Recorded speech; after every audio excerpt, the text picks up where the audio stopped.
Boom. uh Welcome, I'm Thug Booty. And today we are going to vote on anime of the year as well as 19 other categories. Now I know I primarily do gaming stuff like my Petless Hunter challenge. Petless Hunter is still alive in hardcore World of Warcraft. But one thing that I do is I watch a lot of fucking anime, like way too much anime.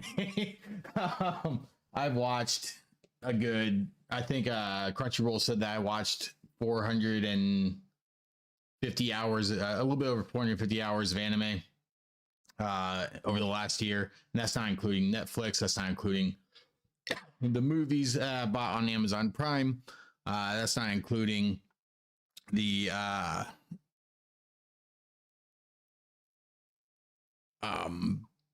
what's it called? I think it's High Dive. So obviously I wanted to watch Oshinoko. And man, it's been a great year in anime. So let's get started, I guess. You get some basic music going just for the white noise, so you're not just hearing me going the whole time.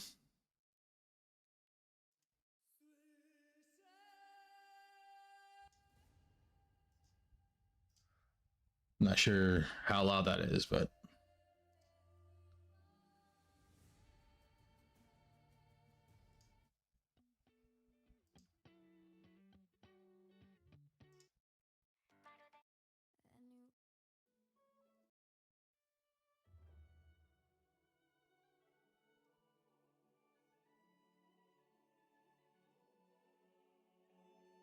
all right. So let's get started. So oddly enough, the first topic is anime of the year. And there's quite a few contenders here that I'm just it's any other year a lot of these would have been outshining most anime and probably getting their own award for anime of the year. And I've already done a few votes already and just decided, hey, let's go ahead and just live stream it for content. Yay. So I'm gonna keep it in English. Obviously, Dan to Dan, man, what a creative way to do action. Every scene of Dan to Dan, every action scene just explodes in your face with just creativity. It's just such a good show, and they tie in all this weird shit into like those grounded emotional moments. I guess episode 7 would be the episode. Not trying to go into too many spoilers, but man, was that an emotional episode that just comes out of left field. But they tie a lot of the really good character development into their action sequences, and then they just have the most creative ways of showing us that action, and it's just so well done. Delicious in Dungeon. I love Studio Trigger. They're one of my favorite studios. Ever since they released Kill la Kill, they've been one of my favorite studios with their over-the-top bombastic action. There's so much. They always go for like more style versus story, but I do enjoy their stories. Delicious in Dungeon is, there's a lot of triggerisms, but isn't your stereotypical Studio Trigger anime. And I think it's because they're growing. They've grown as a company. They have a lot more direction in how they, ever since like I guess Cyberpunk Edge Runners, they really have transformed themselves. I mean, we still have a few shows like Panty and Stocking coming, the next season coming out soon, which is Studio Trigger, like Inferno cop levels of Studio Trigger. But yeah, Delicious in Dungeon, amazing show. It really is an odd one. It's comfy in the way that it's a show about cooking monsters. But they do such an excellent job with the world building throughout the 24 episodes. For a while, I felt like at least the first half of it, I didn't feel grabbed. I was waiting. I know they were just setting up a lot of the world building, but I was waiting to see where the anime would go. And they do such an amazing job at the end and just giving you those heavy stakes, those and they're really, they are building to something bigger in the future as far as like the stakes go, but they do a lot in pushing it towards that character driven stakes, you know, with the dragon, the sister, I'm trying to not go into spoilers here, but definitely big recommend here. And as you can see, I already voted, so Frieren, Beyond Journey's End, or Sosono Frieren, easily one of my favorite animes of all time. Easily. It blew me away. It didn't have the longest fight scenes, but it didn't need them. It does everything that anime does great. It adds all the elements from slice of life to adventure to fantasy to action to shonen to like I guess seinen. It's so like the layers and the depth of the show is so intricate, and just the philosophy, like the taking Tolkien's idea of elves being immortal and living forever, and making that into what it would look like if you were immortal and just never died. How would you perceive time?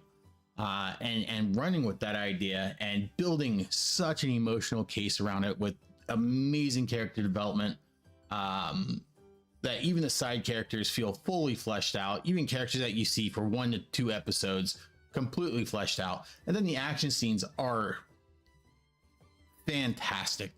And I'm sure everybody has seen the Guillotine fight scene where they measure each other's mana. And then Frieren obviously wins and tells Aura to kill herself, which is probably my favorite fight scene of all time, hands down. Just the way, and it's not a traditional fight, but it's so just well done.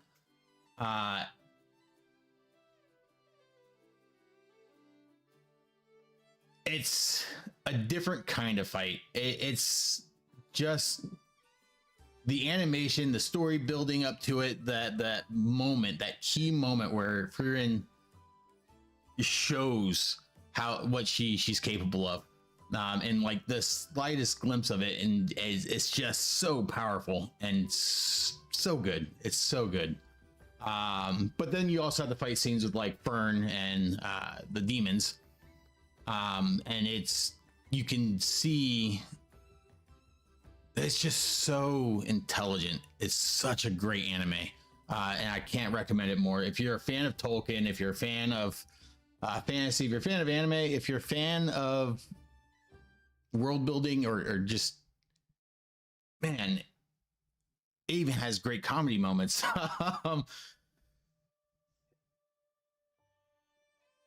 If you want a damn near masterpiece, a almost a perfect 10 out of 10 show, I don't care if you like anime or not, then Sosuno Furin is probably, it's a must watch.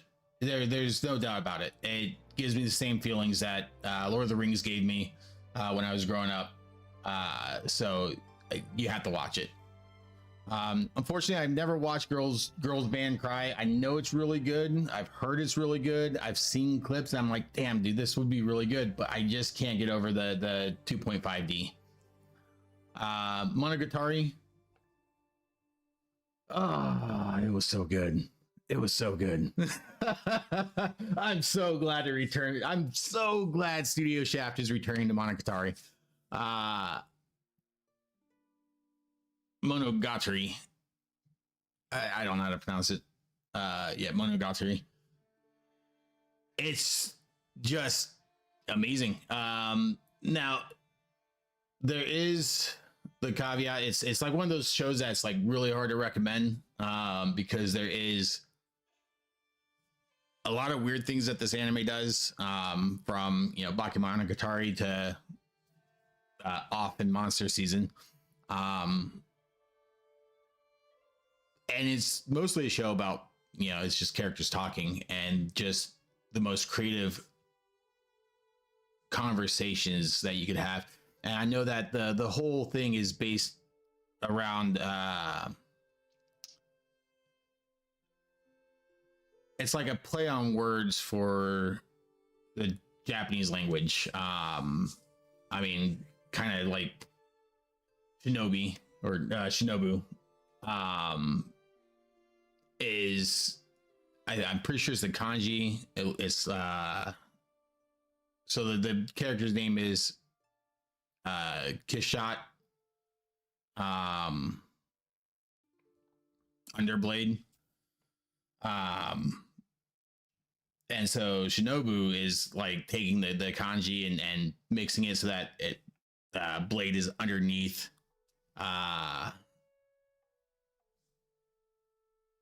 kill shot or kill or whatever. It's hard to explain, but like even her name is like a play on words. So it's just really, really cool how they do it. A lot of it you would need to understand Japanese to really get, because a lot of it does not translate into English, or it doesn't translate as well. But I think they do such a great job with the subtitles, and definitely worth watching if you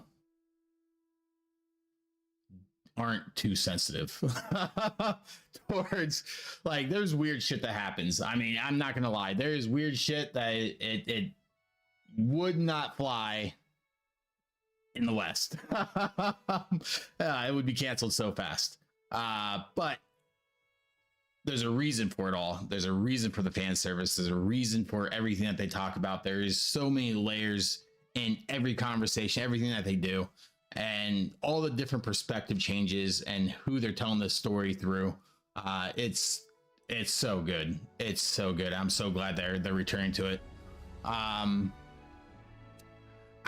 Too Many Losing Heroines. Man, the animation was so great. It's a slice of life comedy. It's funny as shit, but then there's all these really, really heavy hitting moments throughout the whole show, and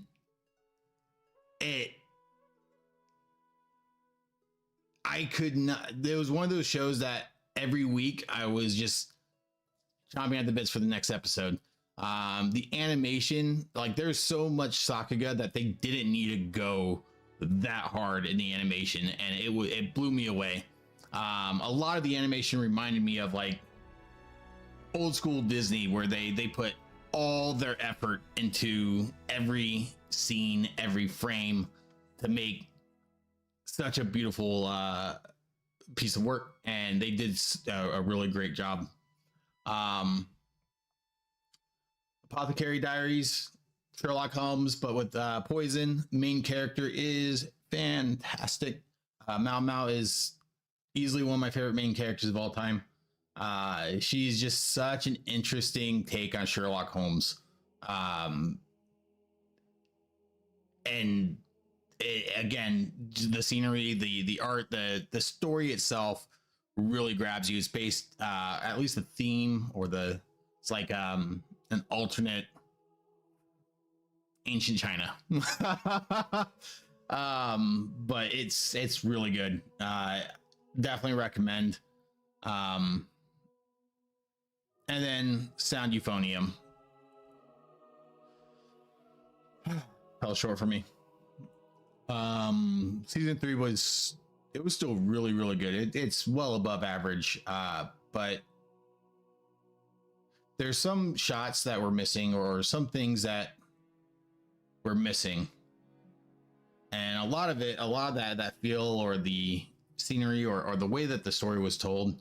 I know that she wasn't a huge part of it, but you could definitely sense the missing piece. You could sense her presence not there.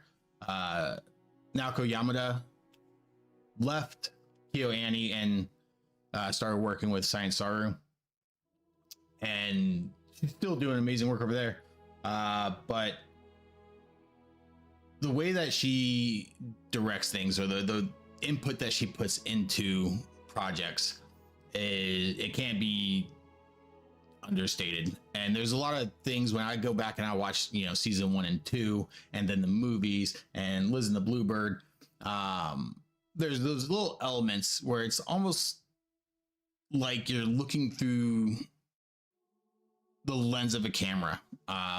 Like it's shot like live action.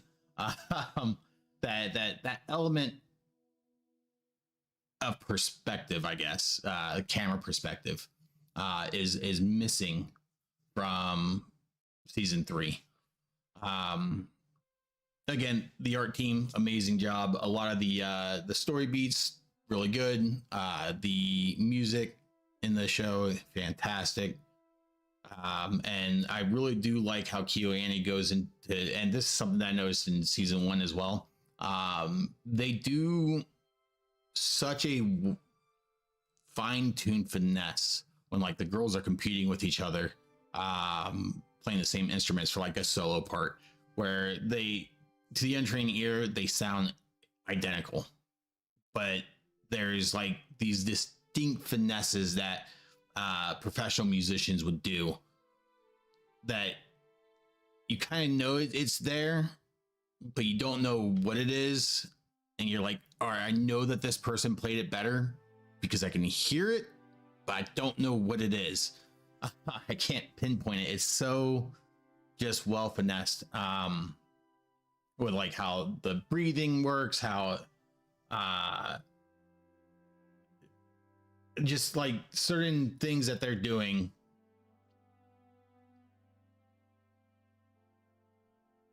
If you're a professional musician, I'm not a professional musician, so I don't know the words. I'm looking for the words right now, trying to think of the words. If you're a professional musician, you'll know exactly like, okay, this girl played this thing better, and here's like 10 reasons why. Whereas like a normal listener is like, I mean, she does sound slightly better, but I'm not sure what it is. It's that finesse that they really add, that makes Sound Euphonium such a wonderful piece of art. Because again, they don't have to do that. They don't, but they do. It adds to that world building. But season 3 was, I think it was an amazing season. I think the whole show is fantastic. It's one of my favorite shows of all time. I put it in like my top 10s all the time. But it's a departure from the first 2 seasons and the movies, and it's hard for me to pinpoint it. I did want to do a video on it eventually, I actually have like everything recorded to where it's like showcasing this one thing that happens in season 2, and look how it's directed versus season 3. Look how it's directed. But yeah, it still highly recommend. Sound Euphonium, amazing, fantastic. Dead Demons Destruction, Dead Destruction was a confusing one. I did watch it all the way through as it released, and it was odd to say the least. And a lot of like, I guess it's not really time travel. It's like, yeah, it's like different universes. It has time travel involved in it. It's confusing, and then the ending was also confusing. Yeah, it wouldn't be in like, I liked it. I enjoyed it. I had a lot of fun watching it. I watched it every week as it, came out, as it released, and I even waited when Crunchyroll still had its comments in the comment section, waiting for the episode to air, because I'm a loser, and I do that. But yeah, it was good. It was interesting in a way that kept me coming back for more, because it was so like going in so many different directions, and there's such a slow build, and it was interesting. It was interesting. But yeah, Frieren, number 1. Had to pick a number 2. It's so hard.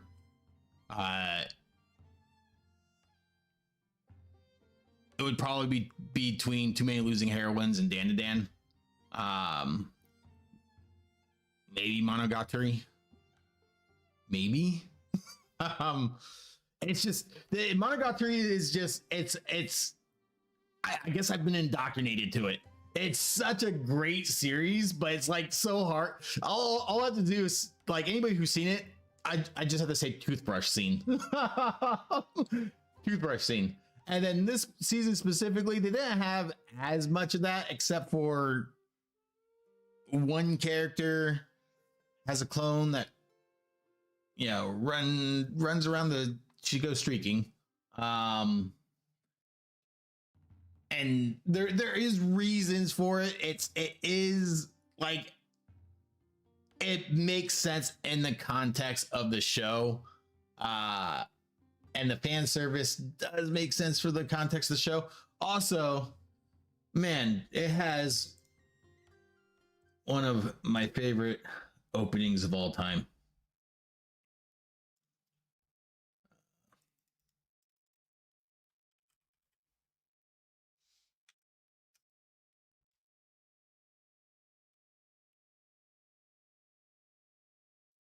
Also, Undead is a great song, but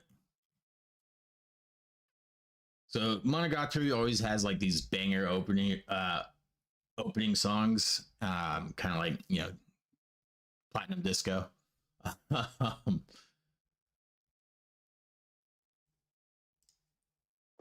But like this, hands down, one of my, I don't know what it is. I don't know what it is. I love this song.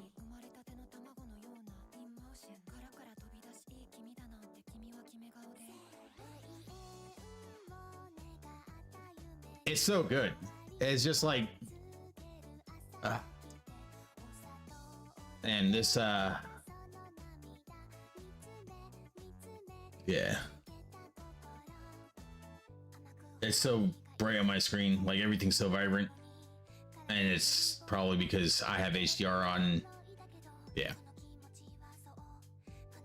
but yeah, banger of an opener. The show is fantastic, but it's not like one of those shows that I can just outright be like, yeah, you need to go watch this now. It's amazing. If you've watched Monogatari, if you have watched everything up to this series, because it does you're gonna want to watch everything before because of where the characters are now and how they got there and what it's about and who they are and what they're all talking about, because it's a lot of talking. It's not a whole lot of action. It's a whole lot of talking. It's hilarious. It's just a great show.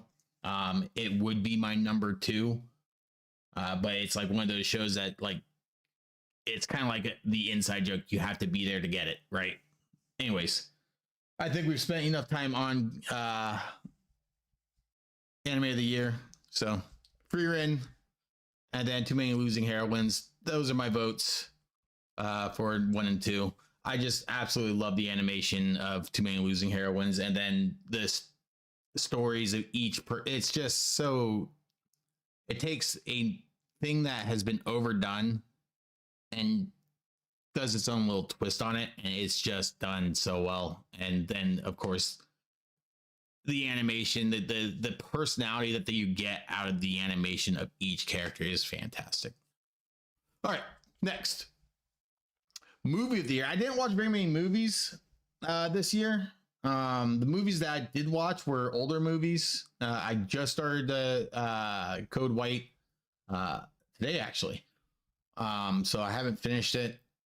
And I absolutely love Spy X Family, but for me to watch an anime movie based off of a series but isn't canon, it's like kind of its offshoot, has nothing to do with the main series. It's really hard for me to get invested into it.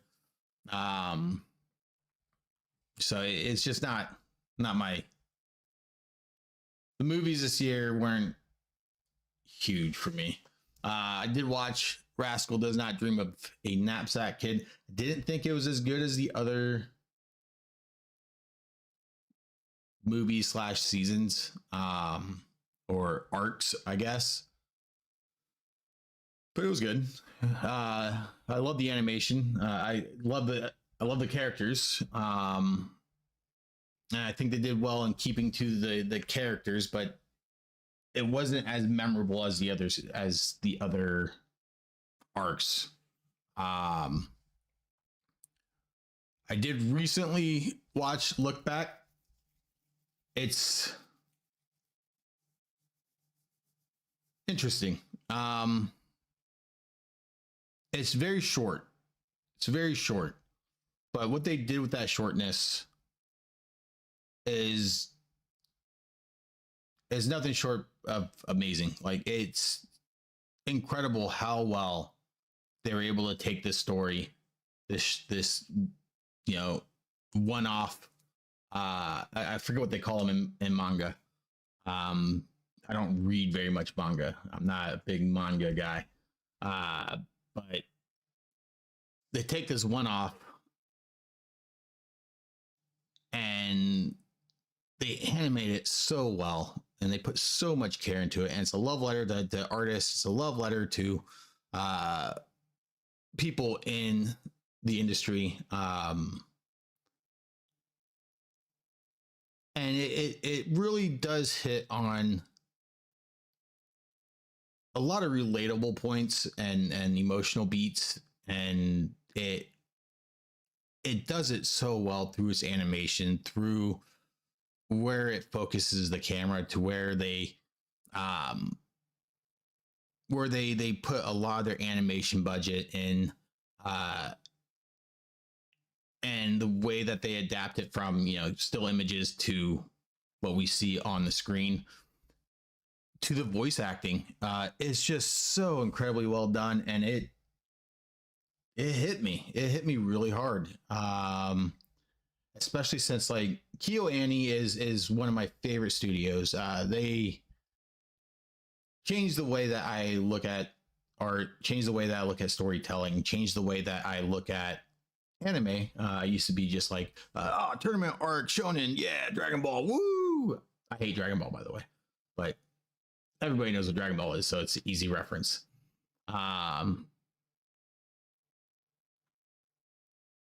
Fight, punch, kick, to slowing it down, and the beauty in ordinary, the beauty in the world around us, and the simple day-to-day moments of our lives. And obviously they do some exaggerations, but like Haruhi and being, you know, God. And man, KyoAni was so good. And then there's a reference to it in the there's a reference to the KyoAni arson, and it is just, it hit so hard. It hit so hard. Just because, you know, a tragedy happened to, you know, my favorite anime studio, and a studio that brought me like so much joy. And then they hint at something similar happening in the show. I'm not going to ruin it. Go watch it. But there is a big, you could draw parallels. It's not one-to-one. You could draw parallels. It hits hard. It's super emotional. It's so beautifully done. But yeah, I didn't watch any of these other stuff. Just not very much interest in the movies this year. So on to the next short of the year. Didn't watch a lot of these shorts either. It's not something that I just usually go up and look up. Obviously I'm a huge Auto fan, so seen this. I'm also a huge Studio Trigger fan, so I've seen that. One Piece fan letter. I've read about it. It just doesn't interest me. I have no interest at all in One Piece. I don't like the art. I just don't like it. I don't like it. I don't like the animation. I don't like I don't typically like anime that has, you know, 1 million episodes. It's just not my thing. And sorry to tell you guys that, but it's not my thing. It really isn't. The most One Piece that I've seen, that I've like sat down and actually like watched, has been a few commercials, a few breakdowns of the show, a few reviews, and obviously the auto music videos. One Piece fan letter. Heard it takes a totally different route. And it's like a love letter to anime fans that love One Piece. I don't know. Not my thing. Didn't watch it. Sorry. So my vote goes with Auto, and a lot of it does have to do with change the rendering here. It's gonna be, yeah, a little dull, but it's not gonna like destroy my fucking eyes anymore. Crazy, wild, out there. She could do any style. She could hit any voice or vocals, or it's just her range and her ability is just insane. And I can't wait to see her live. Anyways, this is not an Auto commercial. Character of the year. Oh, this one was, please, this one is so tough. This one is so tough. Again, didn't see girls band cry, and also didn't see Mayonaka punch. But all of these characters are fantastic. I mean, Himmel has a whole meme. You know, the Himmel the hero would have done so.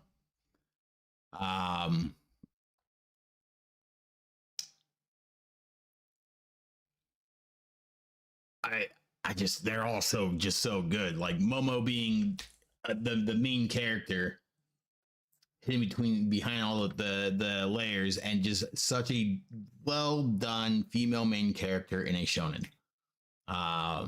Yes, obviously we have Frieren, who's also in a shonen, but totally different type of shonen. This is a Momo is in a battle shonen.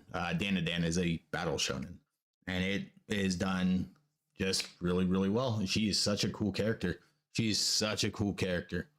And this is how you write a strong female protagonist. Why did I do quote fingers? I did quote fingers. But she's how you would write what the West has been trying to do correctly.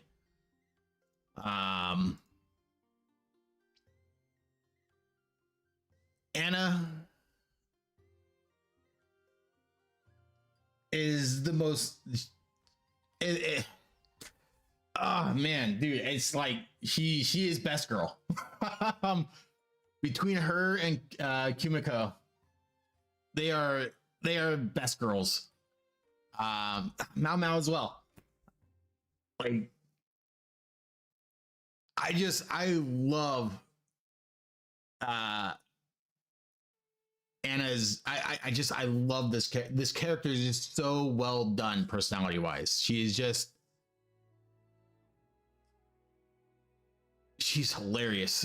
She's just such a lovable character with so many different dimensions, and it's like you never really know what she's thinking, but she's clever in a way, and it's like you kind of know what she's thinking, but then you kind of don't. She hides her emotions, and then she doesn't, and it's like it's just so well done. And then when you go and watch back, like after like certain things are revealed, and you go and watch back, you see these minute details in her personality and her animation and the small little details that they add into the scenery that then clues you into, oh my god, there was foreshadowing to this character moment.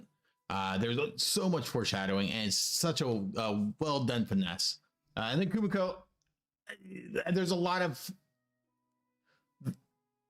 it was a heartbreaking season for her, but there was a lot of build up over 3 seasons, a couple movies, and then also listen to Bluebird. And there's a lot of emotion and time investment spent into learning this character and what makes this character go, and the emotional roller coaster that this character goes through. She's just so well done, but I couldn't vote on her based off of my bias of 3 seasons. Same with Nadeko. Like, she is a very fan servicey character.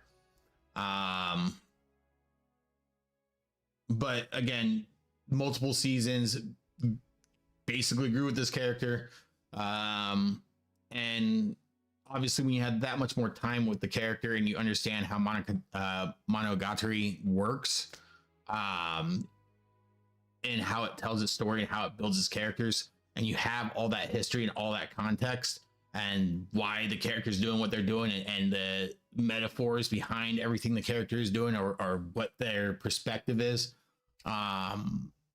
it really makes these characters fantastic.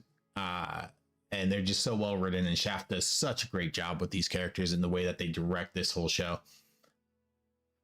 But Frieren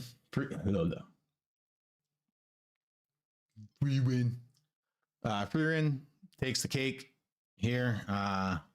Also, that's not cutting anybody short. Like Himmel being the catalyst to Frieren's discovery, or self-discovery, and the whole reason that this whole philosophy of time is taken into, he is the start of the journey, because he is, the leader, and our journey starts with Frieren after the main journey. But all the flashbacks to Himmel, really just amazing character. He could be best girl as well. But Frieren, I just love the development of this character. In one episode, you get so much about her, and she has all these little quirks and these things that she does. And as you grow with her, and as you see her develop, taking on her apprentice Fern. I'm surprised Fern's not up there, but taking on her apprentice Fern, and the mother, daughter, sister, the relationship that her and Fern have, and how you grow with Freerin and understanding her plight and understanding the relevance of time to her versus, you know, the relevance of time to people around her, and really engaging with people. It's such a beautiful, it's amazing what Madhouse has done with this show. So she gets my vote. Action, a lot of great action shows. Again, didn't watch Bleach because I don't watch shows that have, you know, 1,000, 3,000, 4,000 episodes, with like 90% of it being filler. Not about that life.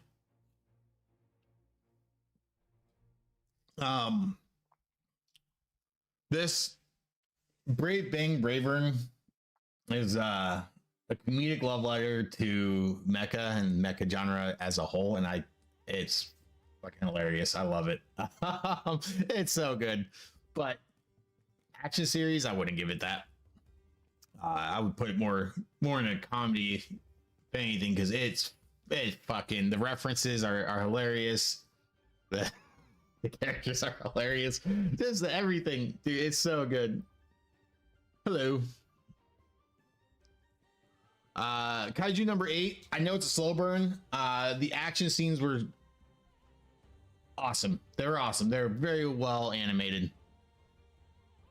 They're very short, and I think what was most interesting about Kaiju number 8 is how slow they're taking the anime, and the direction that they're taking it. Now, I've read that the manga is also very, very slow, and there's a lot of world building, a lot of character building.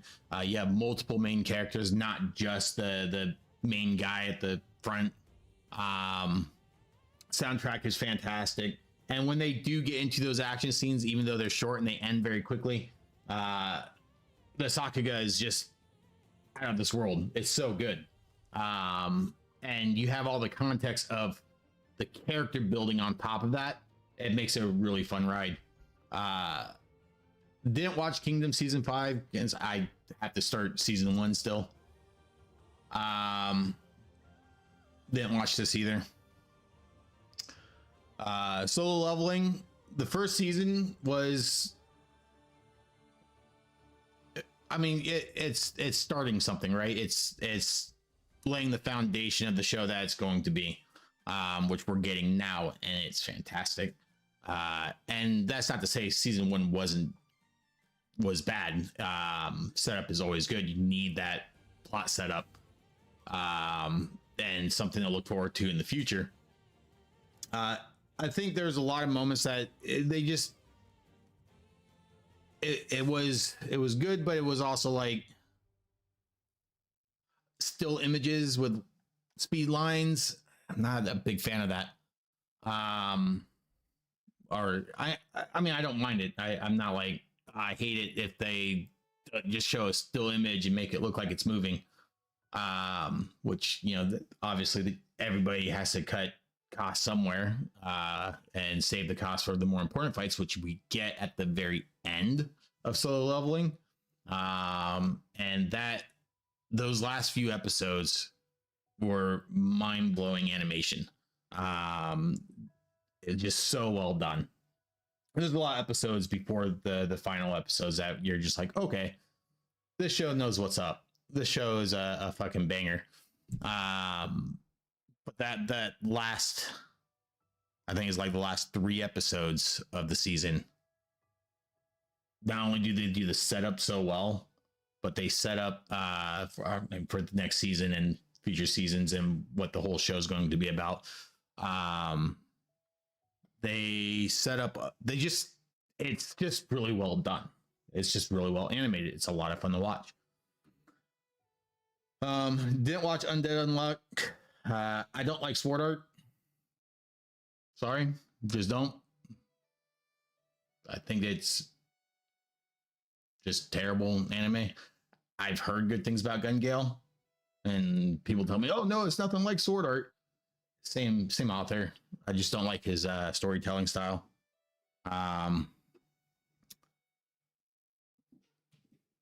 Elusive Samurai falls into that same category of Monogatari. It has some weird fucking shit, and I know that there's a lot of things that they break the fourth wall a few times, and they poke fun at themselves at ancient Japanese culture. Like, oh yeah, in today's day and age, shooting dogs is probably a bad move. The animal abuse. They point that stuff out. And there's a lot of weird things that they do throughout the show. The cat wants to play fetch.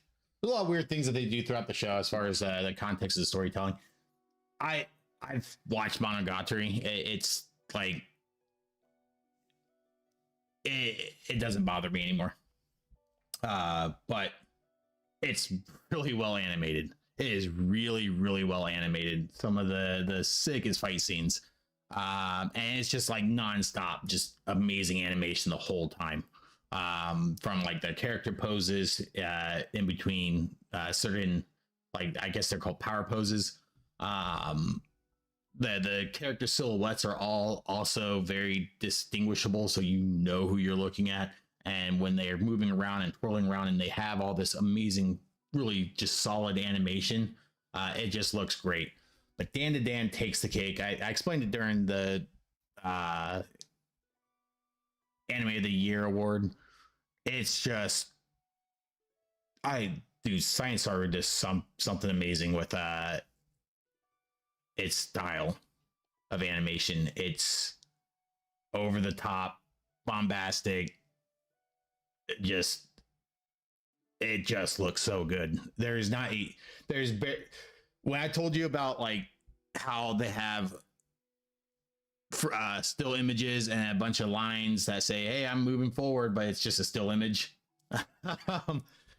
It does not have that. I don't remember a scene with that. It has yes, there might be the effect of the speed lines and everything, but it always seems to warp itself in some way to just elevate that speed, elevate the power behind everything. And I always go back to like the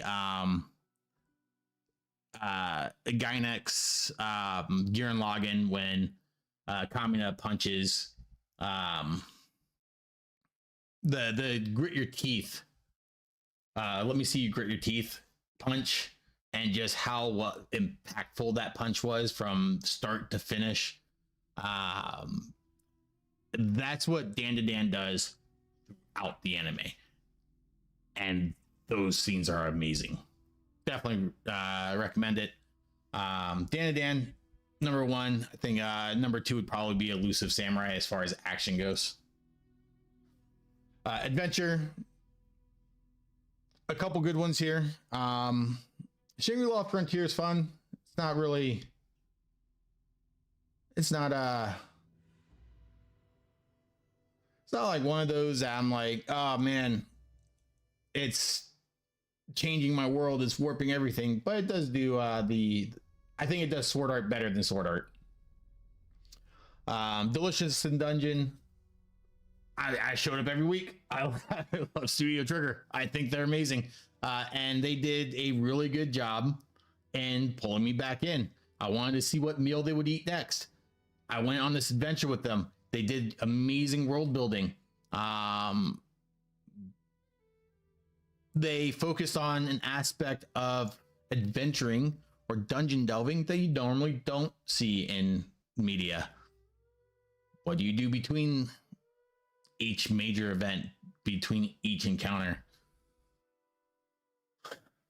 The simple stuff. Mushoku Tensei.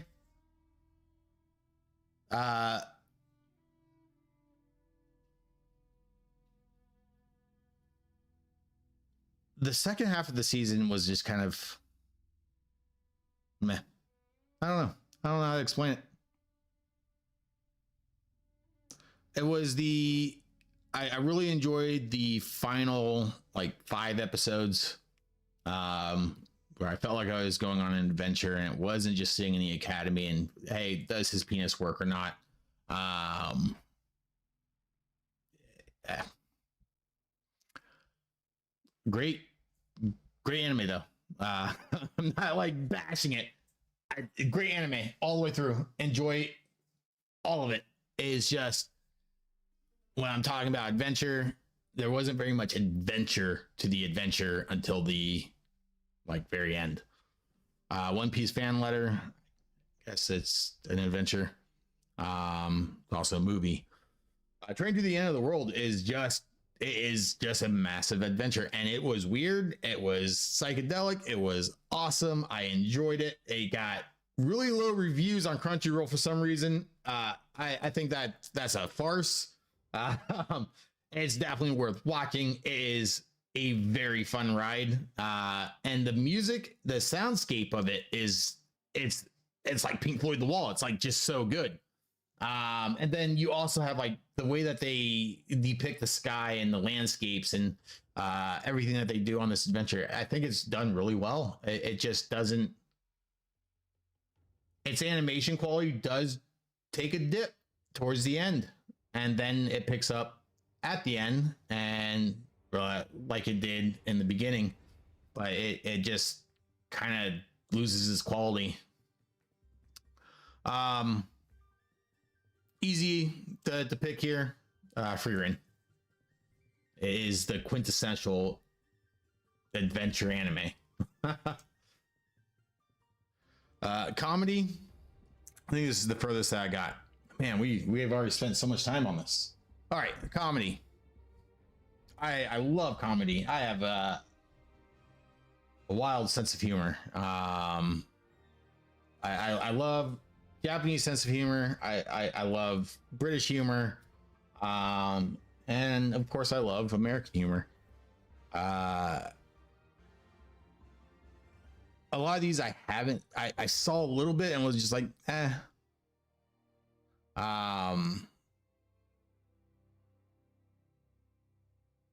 Like my dear friend Nokotan, I thought was going to, it just seemed like a giant meme the whole way through. And it did make me laugh, especially when things came out of left field. But when you have so many things coming out of left field so often, so frequently, it does run itself a little dry. Like it's okay, I can expect that, I guess. 3D animated deers, yeah, I can expect that, I guess. I didn't watch Ranma. I haven't seen Urusei. Just started watching Spy X Family. Not sure if I would say that's a comedy. It does make me laugh. It definitely is a comedy. It's like an action comedy, but it's just Spy X Family. Fantastic. Like I laugh all the way through, but I can't judge that based off of anything here. Because I haven't seen this. I just started watching it this morning. VTuber Legend, didn't watch it. Don't care about VTubers. Not to say VTubers are bad. Like, do you? It's just not something I watch very often. Maybe Iron Mouse every now and then. But yeah, I'm not huge into VTubers. I'm not huge into watching streamers or anything like that. Mashal. So like what it came down to was between Mashal and Konosuba. And Konosuba did edge it out. Mashal season 2 wasn't as good as season 1. It had a lot of gags, a lot of things that made me laugh. Like it did have a lot of things that were fucking hilarious. Definitely worth it. It's basically Harry Potter, but Harry Potter is One Punch Man. It's fucking hilarious. Season 1 was the funniest shit I've seen in a long time, since like Nichijou. Like, it was so fucking hilarious. Konosuba as well. Edged it out because, man, this season was so good. It was so funny. There are so many just like in tears, laughing so hard at some of the moments that happened this season. And then in tears, so crying so hard because of the really, when they bring you back to reality or down to earth and back to the more emotional side of things, and like when shit gets real and it's not just a joke. And yes, they sprinkle the jokes in there. There's a lot of emotional beats to Konosuba that underlie, like, or that gets overshadowed by its comedy, that hit really, really hard, and it just hits so good. Great season. At this point, like, I don't think they could do anything wrong. Hey, Tifa. I mean, they could just fuck it all up, but great season. If you want a good laugh, definitely watch that.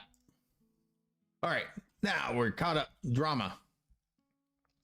2.5D, just can't watch it. Look Back. Again, you've already heard my thoughts on Look Back. Very emotional ride. Very drama filled. Finally, Oshinoko. There's a lot of things that happen now. I'm just like, damn. But there is like one specific scene, and then the scene after that, and then the scene after that. Okay, there's a moment in the story that just chain reaction, and it just kills you. Monogatari. It is a drama. It's a weird one. It didn't hit as emotional as the end of the original series. Was it Owari? The end of the original series hit differently. But yeah, it didn't, like, I wasn't so into the drama as I was fascinated with where they were going with every episode, every scene, every conversation, every random shift to a different perspective or a different angle of the camera or different coloring or they're gonna throw it. It's just a fascinating show. It's so good. Nier Automata, second season. Holy shit, was that good. Holy shit, was that good. The first season fell off for me because they kind of got off track from the game. And I know that they said that, hey, we can't adapt the game into an anime. It's a totally different medium. So they're going to change some things, which is why it's called version 1.1a. But getting to know A2 a lot more than the game let us get to know A2 was awesome.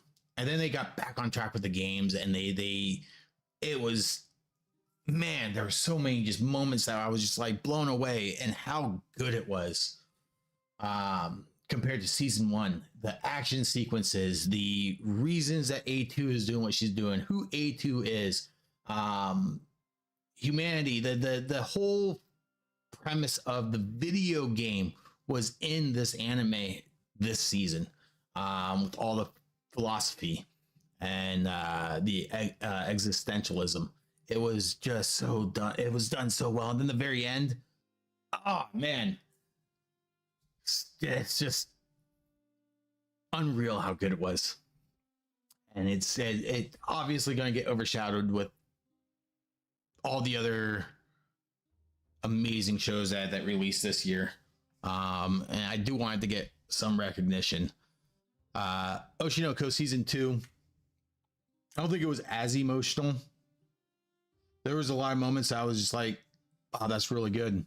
A lot of drama filled moments, a lot of like things that are revealed, a lot of where could this go next? Obviously, if you read the manga, you know where it goes next. But there's just so it was just so well done in the animation and just like certain scenes and the characters' emotions and what they're all fighting for and the motivations for each character are just so well done. It's so well done. I loved it. I loved it. Sound Euphonium again. This season dropped off. There was a lot of drama in this season, but it dropped off fairly significantly for me from season 2 to season 3, and the movie before season 3 and Listen to Bluebird. It fell off for me, and it wasn't my cup of tea, I guess, compared to these other shows. I mean, it was still my cup of tea. I loved it. It just wasn't as good as what I was expecting. Other than the animation, it was fantastic, as expected by KyoAni. I think I haven't seen this yet. Was this the most recent Ghibli movie? Haven't seen it yet. Heard good things. But I think it's between these three. And as far as like emotional impact and emotional investment, drama, yes, Oshinoko has so much drama. I'm gonna have to give it to Nier Automata here. Just because like it is just, they just hit the existential philosophy so well, and they hit those story moments so well, and they are able to broaden the story of the video game, give more context to the story of the video game as well. And they do it so well. As well as just like, man, there's some moments that just hit so hard. I was just like, fuck, man. Like, and it could again be the fact that I'm looking at it from the perspective of my favorite video game of all time is now being adapted into an anime, and they're giving me more context to a character that you don't get very much of unless you read all the little different texts, and even then there's not that much context given to the character because you don't spend as much time with that character. So yeah, great show. All right, romance. Woo, my favorite. Oh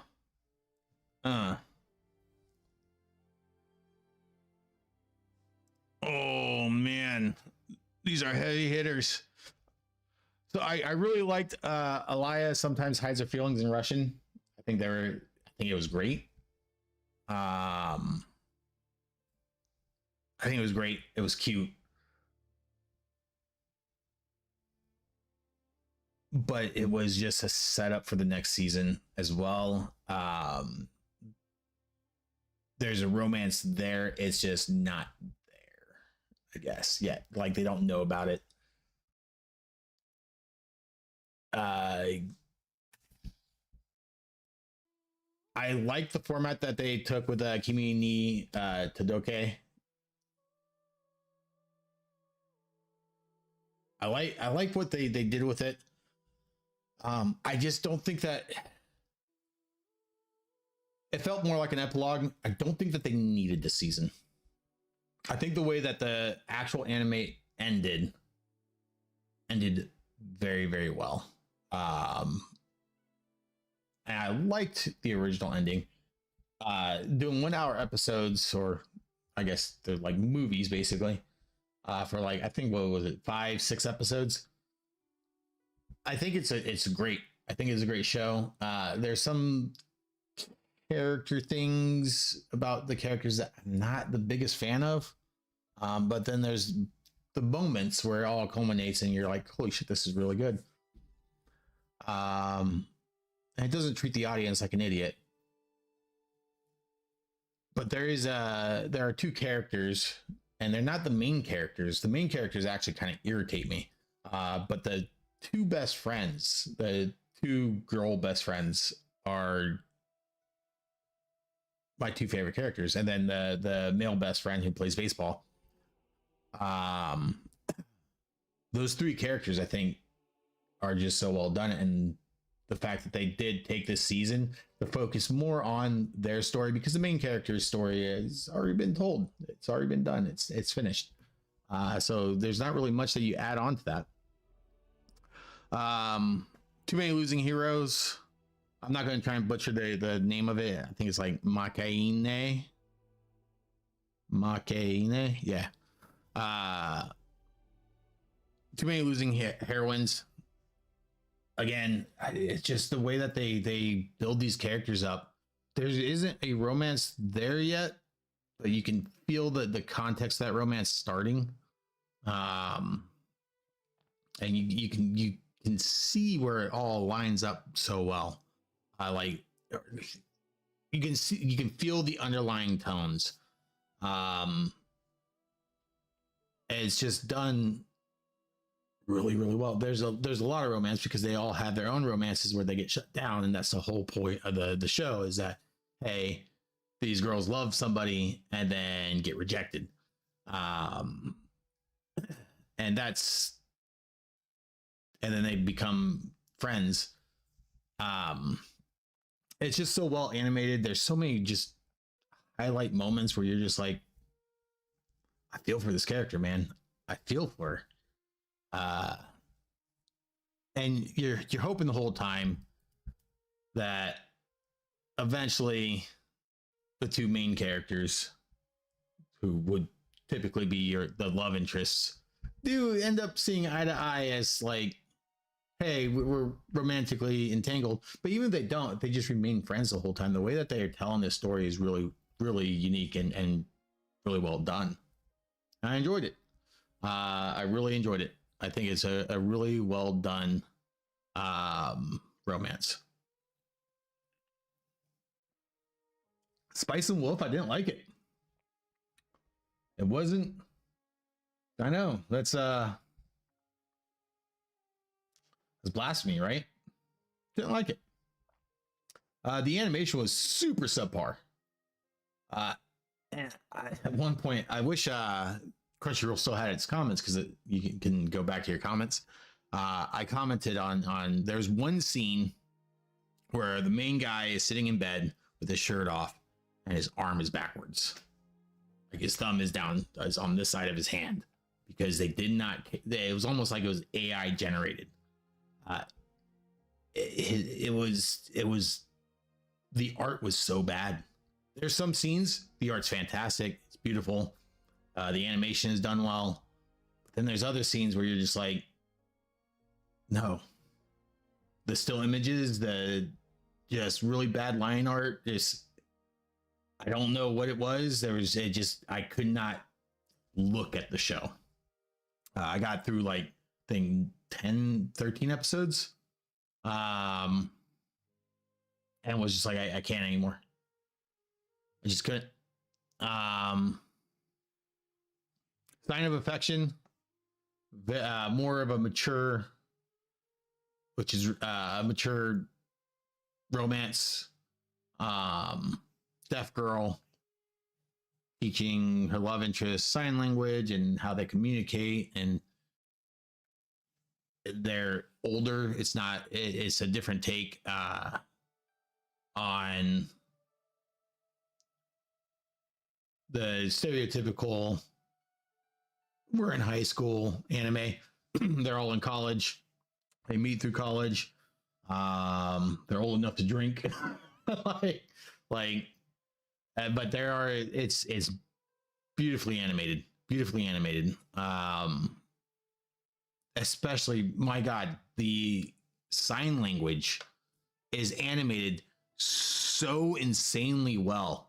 Like, it is the best hand animation I've ever seen, ever. And it was just done. It blew me away how well they did sign language. Like, animating it was just done just so fucking insanely well. The Dangers in My Heart, man, takes the cake, wins. The way they ended it, I was just, I didn't think I would like it. I read a few reviews and they're like, oh yeah, the first like 5 episodes or the first 10 episodes of the whole show is just like be an edge lord and you're a piece of shit and it's terrible and you treat women like shit. I'm like, I didn't. When I actually like sat down and watched it, I was like, none of this is true. None of that was true. Like all these reviews are just, they're dumb. It was just, it was so good. It was so good. And I don't want to spoil anything, but my God, was I in tears. Like I was so happy for the ending. I was just like, they were happy tears. I was just like, fuck man, this is beautiful. There's just like so many just small little character moments and things that so like they slow some parts down and you just embrace like what they're trying to show you. And they do it just so well. So Dangers in My Heart season 2. Watch it. What are we on? 9 out of 19. Probably had to speed this up a little bit. Slice of Life. My favorite genre. Thank you, Kyo Annie, for making this my favorite genre.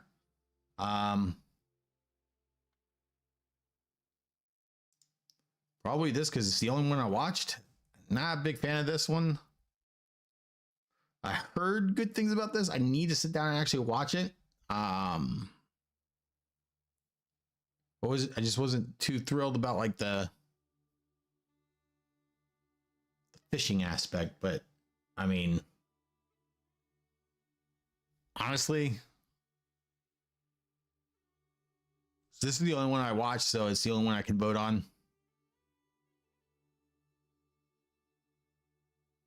I would have put my favorite slice of life this year was probably Freerin. Sound Euphonium for sure. For sure. I like Laid Back Camp too. That was cozy. All right. Moving on. Suspense.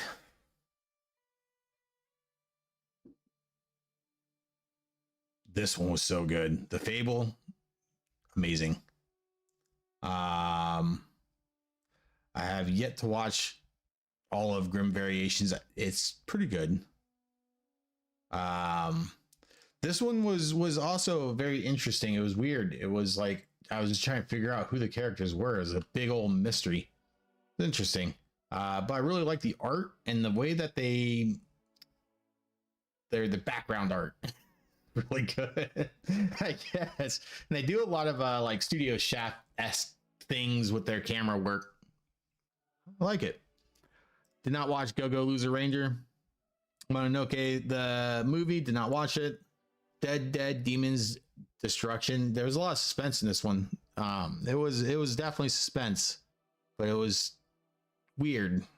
And then the way it ended was also weird. Everything was just weird, and a lot of it it was artistically really well done. Like I enjoyed looking at the show and I enjoyed what the show was trying to tell, or the story it was trying to tell. But I think that they needed, I think there just need to be a little bit more context and like A to B and payoffs and yeah. Black Butler, did not watch that. I just restarted it because it's been so long since I've watched it. And I remember season 2 being just dog shit to the point where I was like, yeah, I'm never watching this. This ruined it. And then I recently read that it doesn't follow like that season is no longer canon. Thank God. But I think I'm going to have to give it to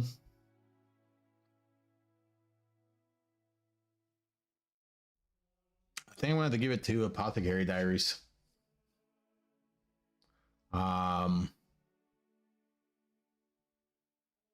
Is it really suspense as it is more mystery?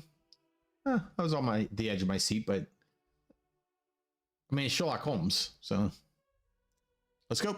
Let's call it animation. You've heard me talk about the animation so many times. these three right here. I guess these four. Wisteria 1 and Sword also had really, really solid animation. These four right here, the animation are, I guess, 5. I think these, man, they all have such good animation. These four right here blew me away, though. Every scene in Too Many Losing Heroines, everything that the characters do, the animation blew me away. Like, there's just so much Sakuga. It's a beautifully animated anime. And look, it's movie quality. It's Disney movie quality all the way through. It never lets go of that standard. Same with Dan. Sets the standard, never lets go of that standard. Free Run, there are a few episodes in Free Run where, yeah, there's not as much going on, so animation isn't all there. But man, when it does get that animation, those episodes that you're just, holy shit, just jaw dropping. Rewatch it over and over and over and over.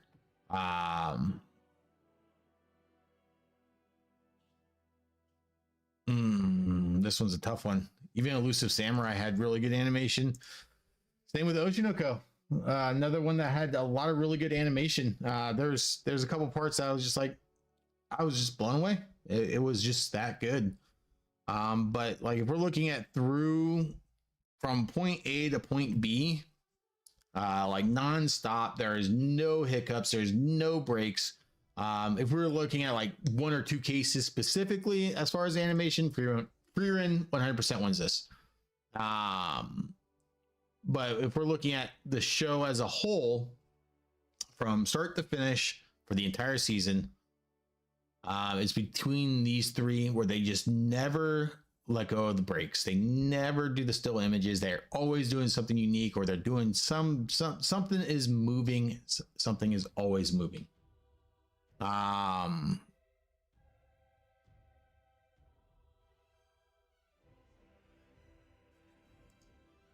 Oh man, I'm so torn.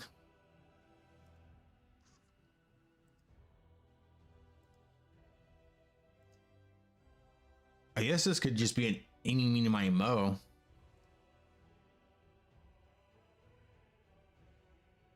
I'm gonna have to go with Dan, I think. There's just Science Star, just so much that is so unique that you can only achieve. Like, they use their medium to its maximum effect. They just use their medium so well. And same with all of them. All do so well. We're going with Dan. I just like the unique background art. Ooh, Uchigiri. I guess they did have a few scenes. I love Free Run's background art. I mean, the meteor shower that she takes Himmel the hero this go see. It's just, yeah. Dan does a great job too. Too Many Losing Heroines does a great job as well. So does Apothecary Diaries. But I think Free Run just takes the cake. Character design.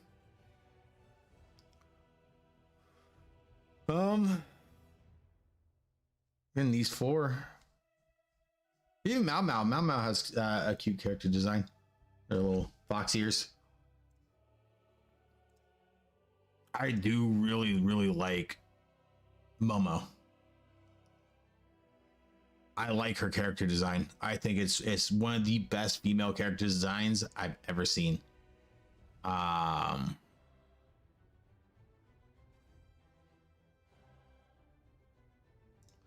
But I think overall, Free Run just has better character designs.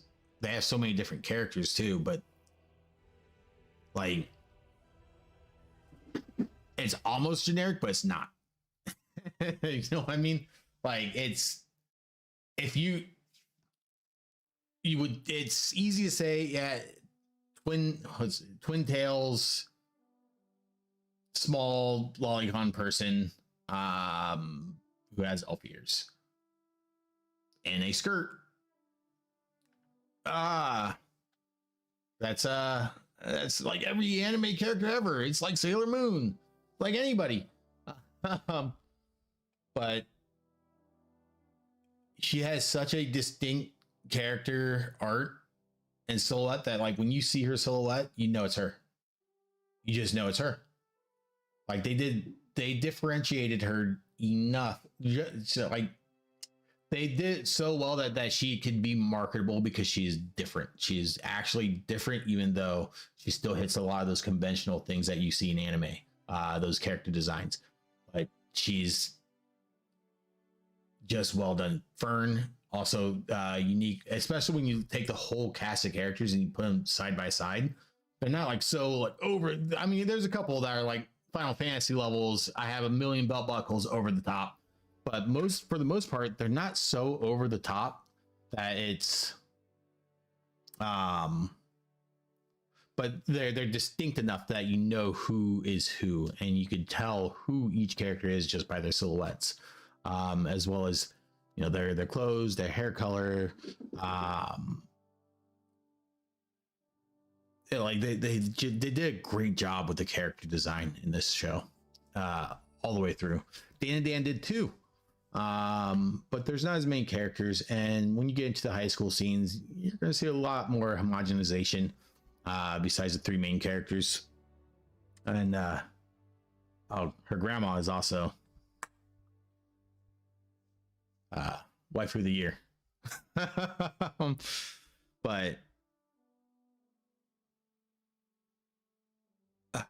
I want to vote Dan to Dan, but I know it's recency bias when I know that, like, the character designs for Frieren are,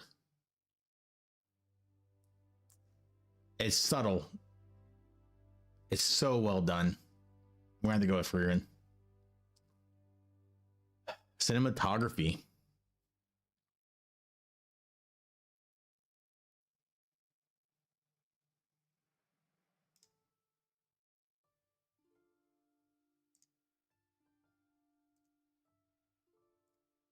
It's between these four. Dan to Dan as well.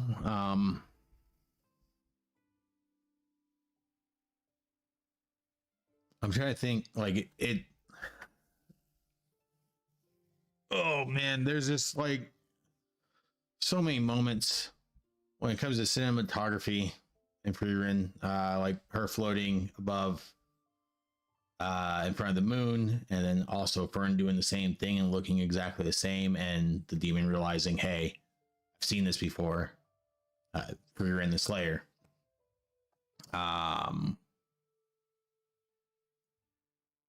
And the way that they showcase, they use like camera angles and the cinematography to really showcase the character development, the character relationships, the wants and needs. They do a great job with it. It's just,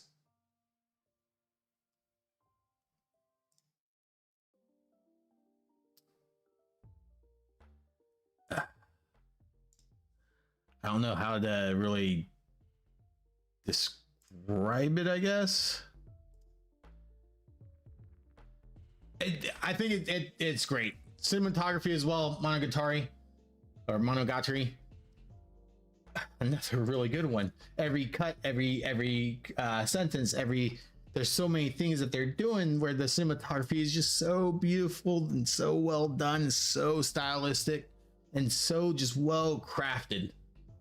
And then Sound Euphonium. I mean, it's KyoAni. They're always going to have great cinematography.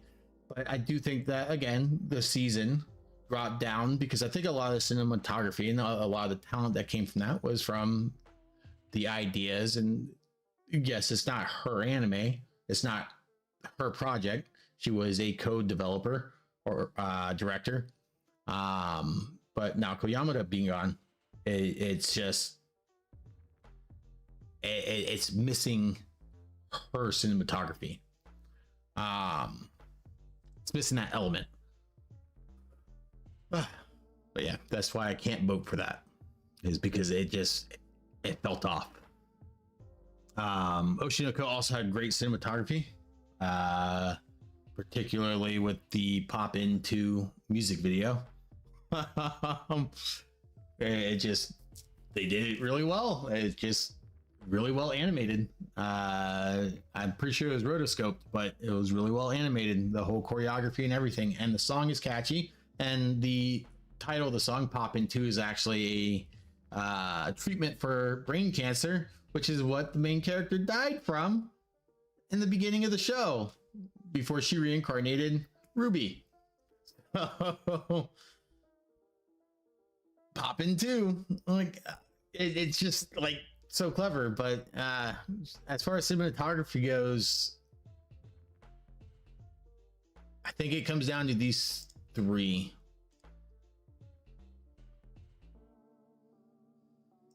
I really, really do enjoy Frieren, but I think Monogatari just skirts it just a little bit.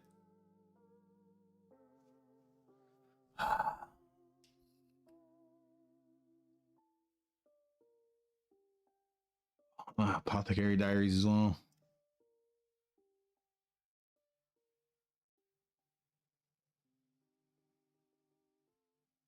Yeah, I'd rather go with Frieren. And the thing that keeps popping up into my mind is not just the moon scene, but when she makes the field of flowers. That keeps popping up into my mind as just a beautiful scene. It's the reason that she was able to defeat the Demon King. She inspired Himmel the Hero. So say what you will, I think all the way through Beyond Journey's End just blew me off. It's just so good. Soundtrack, easy. As much as I like Dan to Dan, I like their OP, I like Creepy Nuts. Also like Monogatari. Sound Euphonium was it was good. If you like classical music, if you like orchestra music. Metallic Rouge was also good.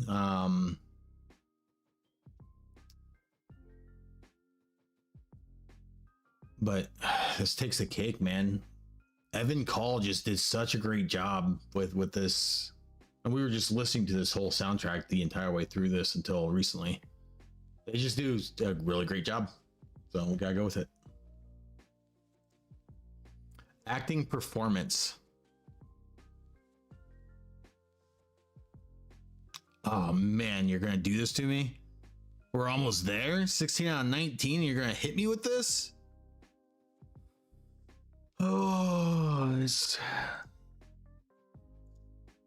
Oh man. All these are so good. These.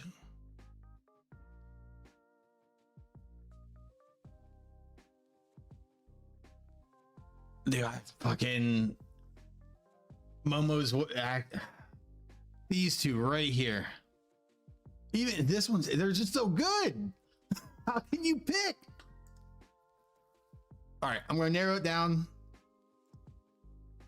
to two. So these two. So I can't look at any of the others. My opinion might change tomorrow or in an hour and be like, ah, man, I should have fucking voted for Mau Mau.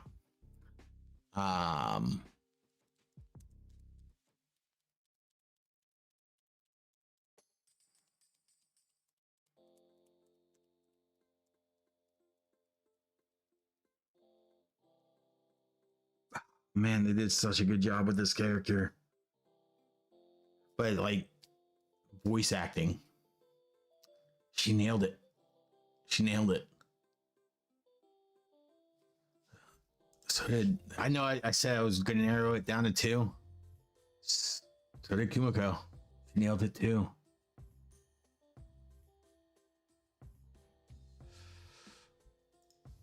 I think what sells Momo the most, like if you were to change the voice actress, and that's what I'm thinking about right now. If you were to change the voice actress with any of these, how much do they change?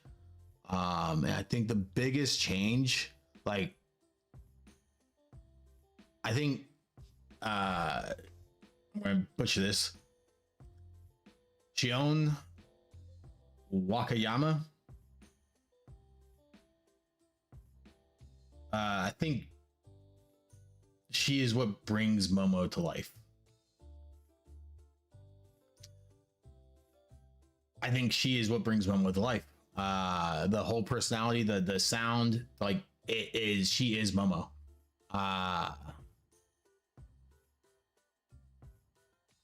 Yeah. It has to be her. It has to be her. She's one of my favorite female protagonists of all time. And she's just her whole style, her whole vibe, her whole energy is the character is just so, it's easily top 3, top 5 favorite characters of all time. And I think a lot of it has to do with the voice actresses. Has to. OP. Creepy nuts.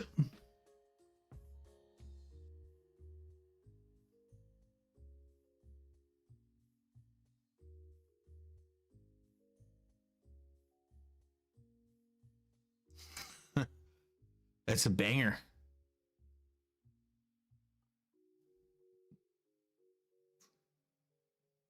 But this was the ending, so I didn't care too much about Fatale, but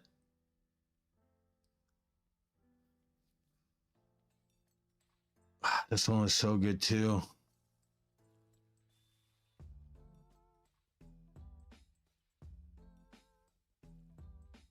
I have to go with Caramel Ribbon Cursed Hard. I have to. It's really good. It was probably my favorite this season. This one was really good as well. These two. I like Creepy Nuts. I think he's talented, and I can, fucking groove to that song. But yeah, we had to go with that one. Have to. Ending. Another groovy one from Dan to Dan.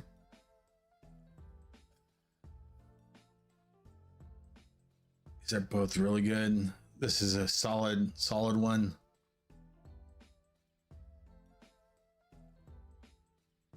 This is another good one, but I had to give it to Burning.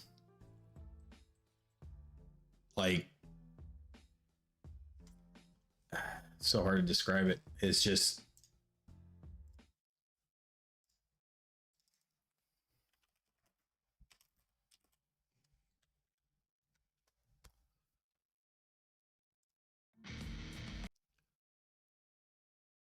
it's so good. It's just so good. I think his Feel My Soul was also really good.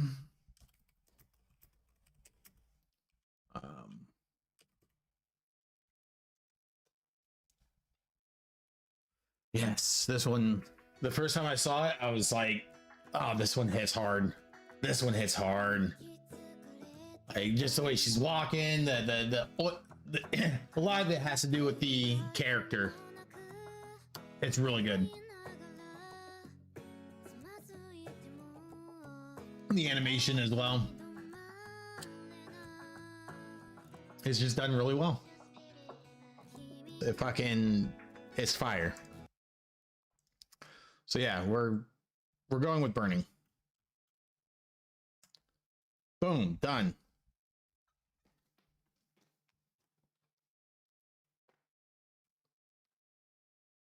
And that's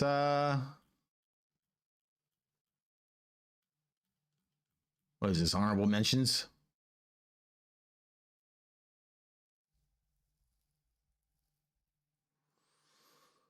Okay.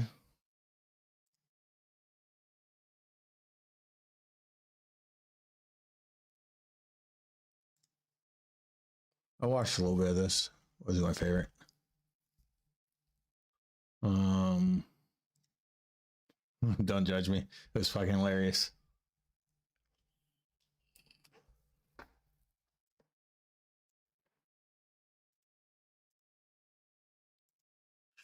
Man, they're making me put myself on blast here. My cat is destroying my my chair.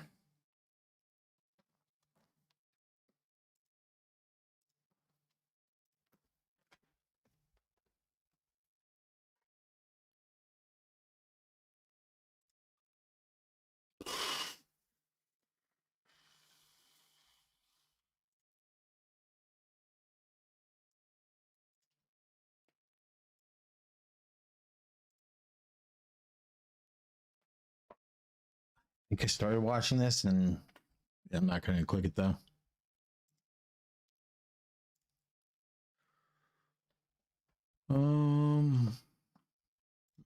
Definitely.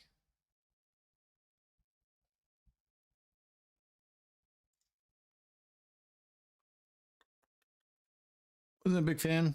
I watched like 2 episodes. It was like, all right.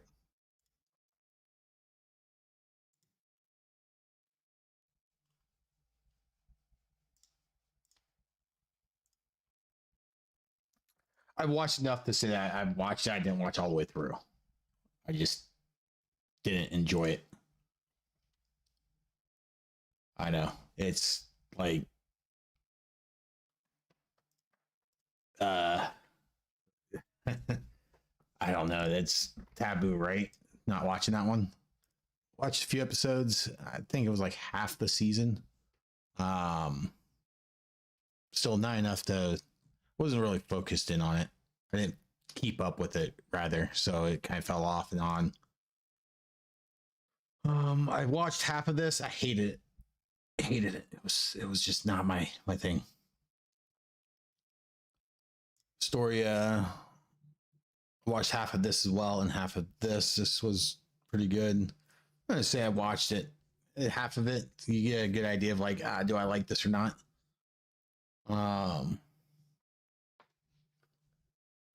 Hey, can you stop killing my chair?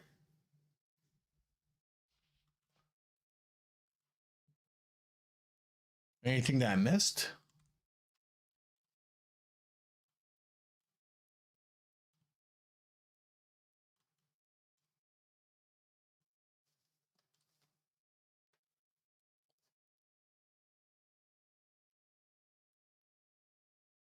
No, I don't think so. I think this is everything I watched. Yep. Surprised link click wasn't on here.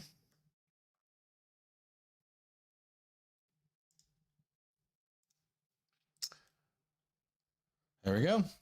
All right, so that's what we did. Anything that you disagree with, let me know what you think, or anything you agree with, let me know as well. You know, your thoughts and opinions. Obviously, this is all subjective. That's why we're voting. It's subjective. And these are my subjective opinions. I did break down a lot of my reasoning or my thought process behind it. Tried not to spoil as much as I could. But there's a couple that I had to, you know, kind of explain the scene a little bit to give you context on like, hey, this is where my mindset is. It was an amazing year for anime. And these two right here, fantastic. Are just like all of these were just so good. I just not the ones that I didn't see, and I wouldn't say that one so much, but it was such a banger year for anime. So I'm very happy with where we were. Kind of in a dry spell with anime right now. Other than the 2 series on Netflix, Blue Box, fucking crushing it. But yeah, thoughts and opinions, let me know in the comment section below.